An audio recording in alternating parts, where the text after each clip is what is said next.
Hello students, today we are going to study second chapter Applied Thermodynamics, and the topics are conversion of heat to work and second law of thermodynamics.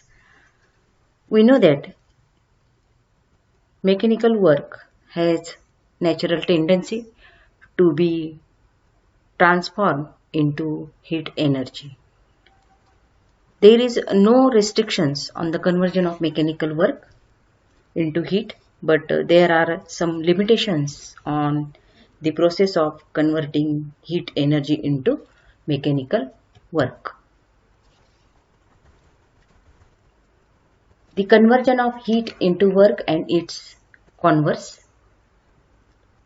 The scientist James Joule performed a series of experiments to establish the relation between mechanical work and heat produced.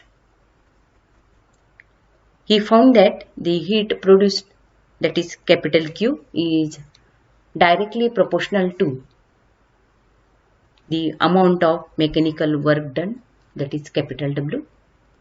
Means when heat is converted into mechanical work or vice versa, then the ratio of work done to heat produced always remains constant.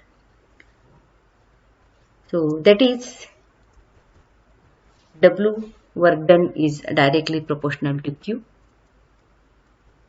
To remove proportionality sign, we can write W is equal to JQ, where J is a constant of proportionality and called mechanical equivalent of heat. So this is Joule's law. The mechanical equivalent of heat is defined as the amount of work done to produce a unit quantity of heat. From the relation W is equal to JQ, if Q is equal to 1, then we get J is equal to W. Hence, the amount of work done necessary to produce unit amount of heat is defined as mechanical equivalent of heat.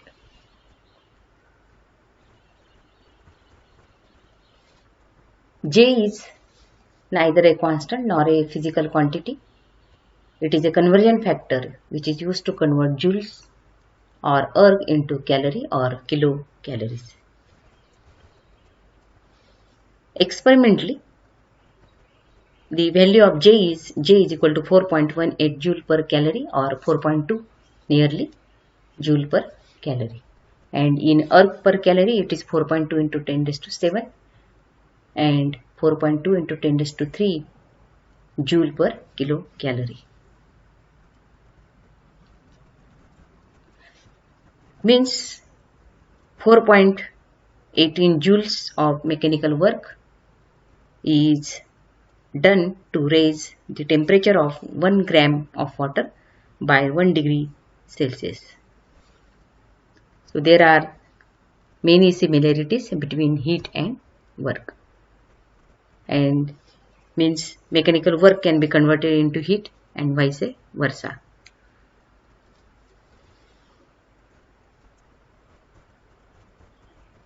Then second law of thermodynamics.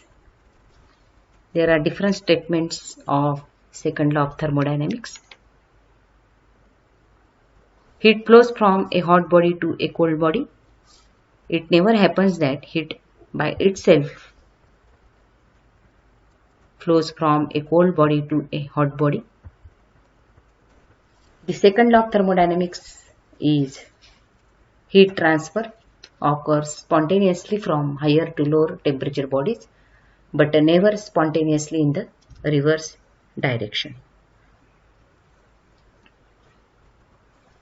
The purpose of the second law is to incorporate all such experiences into thermodynamics and express the way in which thermodynamic processes can occur. The law cannot be proved directly. It is stated in various forms. So some important statements are given here.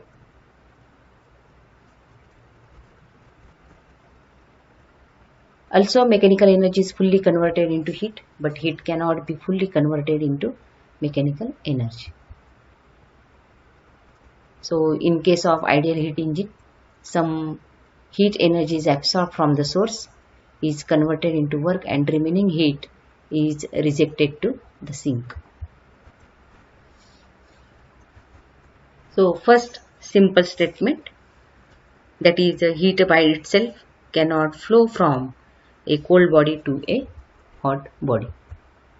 Then another one is Kelvin statement, and Kelvin states that it is impossible for a cyclic process to convert heat to work without simultaneous transfer of heat from a body at high temperature to a low temperature. There is also a Clausius statement. It is impossible for a self-acting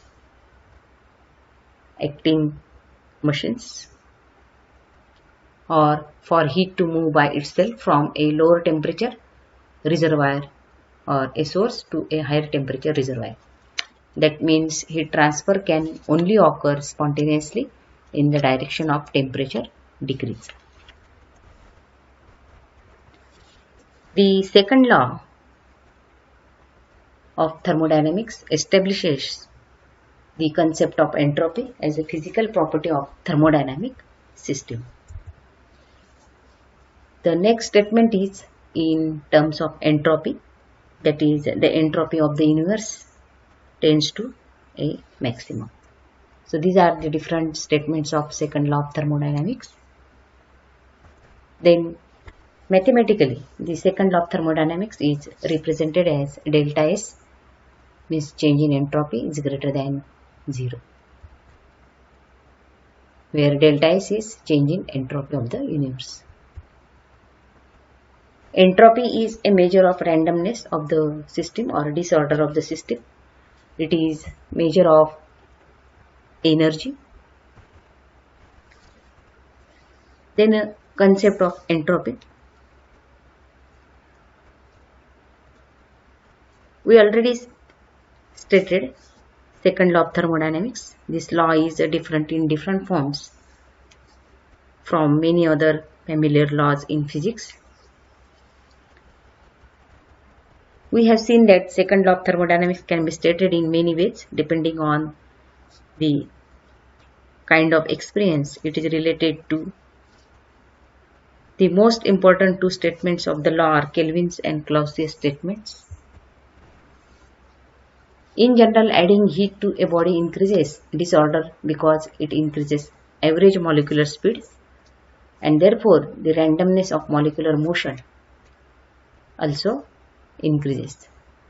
Entropy provides a quantitative measure of disorder of the system. So simply, entropy is a disorder of the system.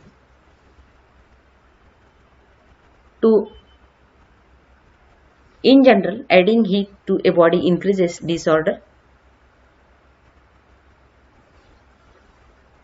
To understand entropy, consider adiabatics AD and BC, which are shown in PV diagram. So this is a PV diagram.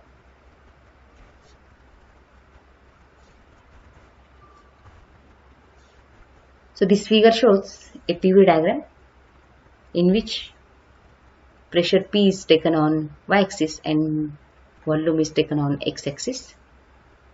So this AD and this BC, these are the two adiabatics, and AB is a isothermal at a temperature T1.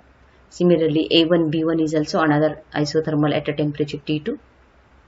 A2, B2 isothermal at a temperature T3, and A3, B3 is an isothermal at a temperature T4. Means on adiabatics AD and BC there are some isothermals at a different temperature.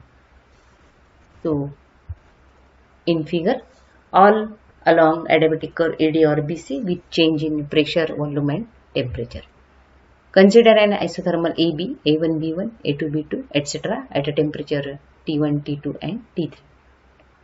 And AB, B1, A1 regarded as a Carnot cycle.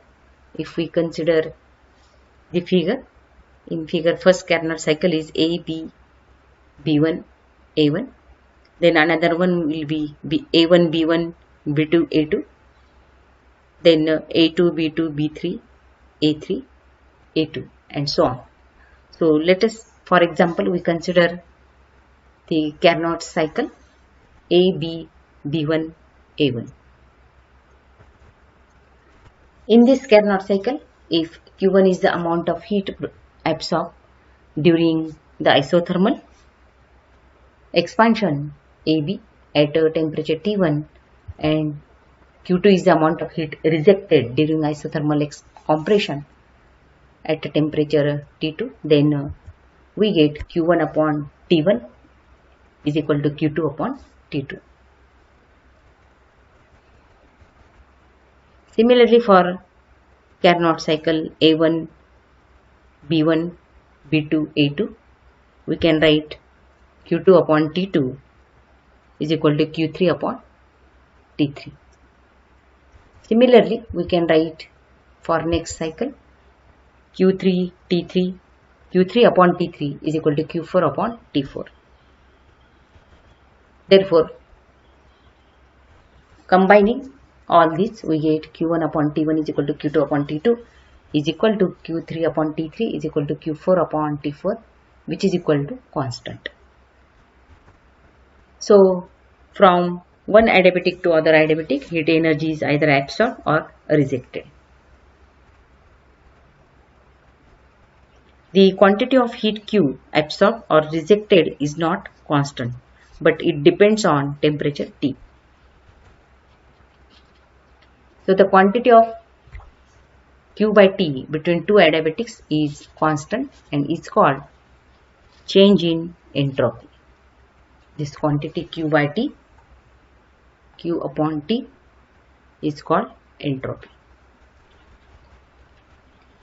If S1 is entropy for adiabatic AD and S2 for adiabatic BC, then a change in entropy is expressed as S2 minus S1 is equal to Q by T, which is equal to constant.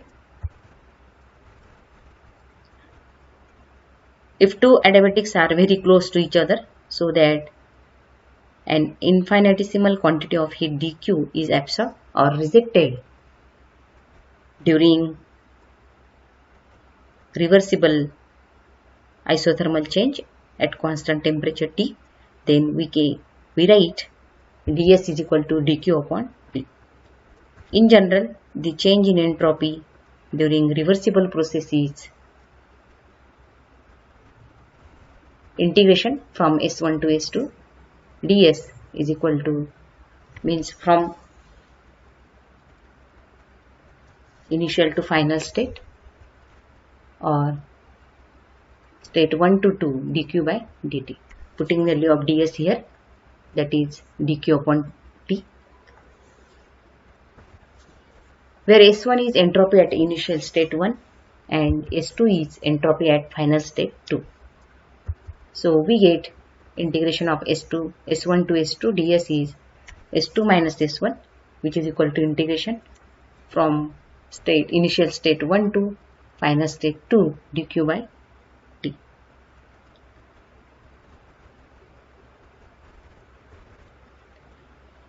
The entropy of a system is defined as a function of thermodynamic coordinates whose change is equal to the integration 1 to 2 dq by T between the initial state 1 and final state 2, integrated along the reversible path between two states. The change in entropy depends only on thermodynamic coordinates of initial and final states and not on the path connecting the two states.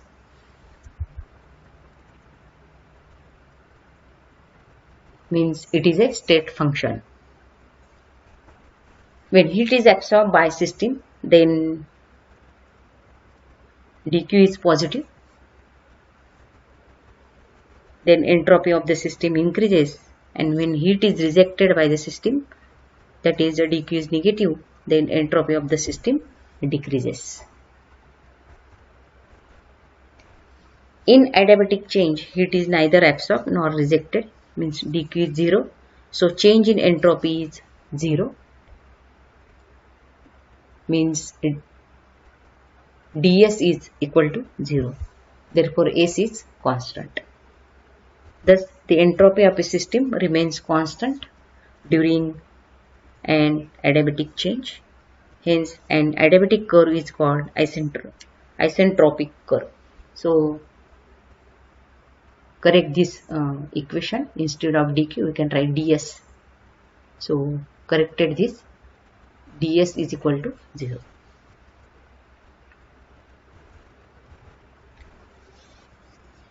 So let us solve the example which is based on this entropy equation, and that equation that example is calculate the change in entropy when 20 gram of ice at 0 degree Celsius is converted into water at the same temperature.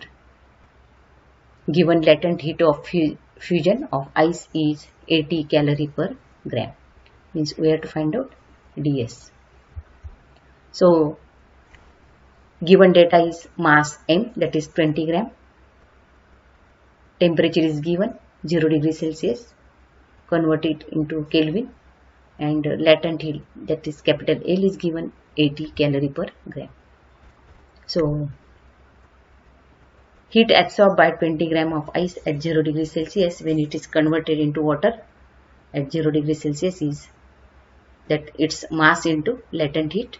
So 20 into 80, which is equal to 1600 calorie, means dq is equal to 1600 calorie. So we get dq. Then we also know the value of temperature, T is 273 Kelvin, and we have to find out the change in entropy. So write down the relation for entropy, that is a ds, which is equal to dq by t. We know value of dq. That is 1600 calorie. We also know the value of T, that is 273 Kelvin. So putting value of dq and T, we get 5.86 calorie per Kelvin. So in this way we studied concept of entropy, then conversion of heat to work, and different statements of second law of thermodynamics. And this is the end of the lecture. Thank you.